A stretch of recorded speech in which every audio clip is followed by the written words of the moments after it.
One thing that we don't talk about enough as we're going through this family court battle is that you need to be able to advocate for yourself and your children to authority figures, people in authority positions. This can oftentimes cause the most amount of stress, especially if you are coming out of a domestic violence relationship. You have lived in a state of power imbalance, and now you're sitting in front of people who are in authority positions, ready to make decisions and recommendations for your family.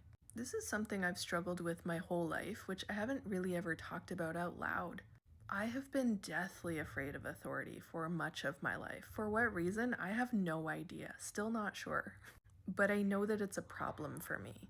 And as I was going through my family court journey, I had to face this issue head on because I knew if I didn't communicate well and I was too scared or paralyzed to communicate to these people who could make the proper recommendations for my children, I knew that I wasn't going to succeed. So what helped? Therapy.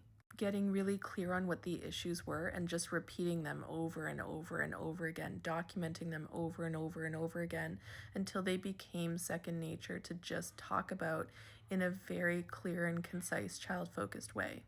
A lot of the work I do with clients actually revolves around this. How do I communicate this issue? How do I deal with this paralysis when I'm in front of a professional and I have to, I just blank out and I have to get it out. I have to tell them what's going on, but I just blank.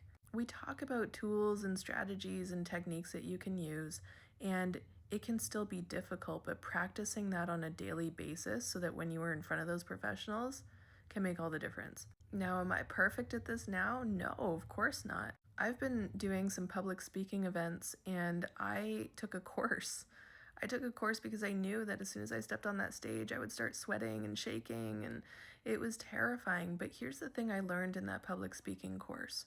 Two things before you go on that stage. One, ask yourself, am I pretty good at this? The answer is yes. Are you perfect at it? You don't have to be. That wasn't the question. The question was, am I pretty good at this? Yes. The second question was, does what I have to say have value? You're describing the issues and concerns that are negatively affecting your children. How can it not be valuable?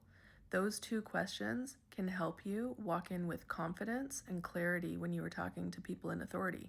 If you need more one-on-one support, I'm here. You can book a session with me anytime. My Preparing for Professionals package can also help you prepare for these big meetings where you need to advocate and you need to be organized. But the worst thing you can do is nothing at all.